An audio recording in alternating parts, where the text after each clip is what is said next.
Chicago is currently the most polluted city in the actual world, which means that our air quality is the poorest it's been. We have Canadian wildfire smoke reaching us. And one thing I tell people, if you can see it, you can breathe it. And that's what we're doing here in Chicago today. So, top tips on a day like today where we can inhale that smoke. Number one, make sure if you don't have to go outdoors, please stay indoors. If you have to go outdoors because of work or any other function, make sure you wear a good mask, N95 or above, so you're not breathing this particulate matter in. Three, also making sure that this is not a day to exercise outdoors or take the kids outside on bike riding. Please stay indoors. Number four, if you are asthmatic or have any pulmonary disease, making sure that you're taking your medications to keep protected.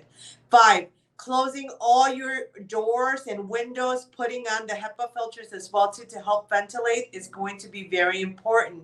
And then obviously making sure you recognize any symptoms, any chest tightness, dry cough, any irritation of the eyes or irritation of the throat, making sure you contact your doctors about any of these symptoms of pollution. Being exposed for as little as 5 to 8 minutes can definitely have impacts throughout our day.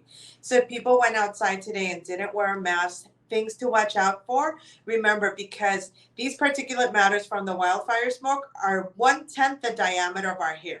So it goes in through our nose, goes in through our eyes, and symptoms to watch out for: nasal congestion initially, then irritation of the eyes. Then it can go into the lungs, cause dry cough, etc. But then it can also go into our bloodstream.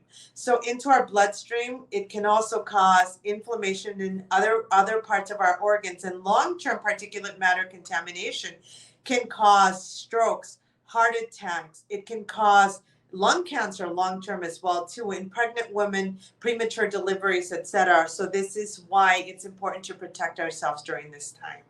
Well, if you're starting to feel that dry throat or irritation, one thing you can do is nasal saline washes, which helps to flush out. I'm also recommending that after people have been outdoors, coming in and taking a shower, changing your clothes, because we have all that actual particulate matter or that smoke all over our clothes and our actual hair, everything. So that's going to be very helpful in treating some of these symptoms.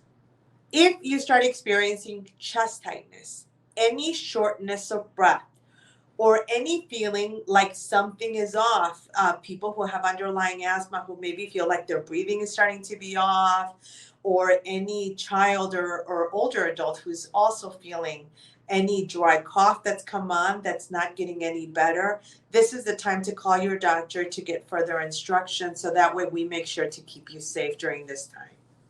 So any little person or adult with underlying lung disease like asthma, COPD or emphysema, pulmonary hypertension, or even bronchiectasis, making sure that people are taking their medications, their regular medications, and that they have an emergency action plan at hand as well too, or talk to their doctors. What if the asthma starts getting a little bit bad? What are they supposed to do? When to use their rescue inhaler?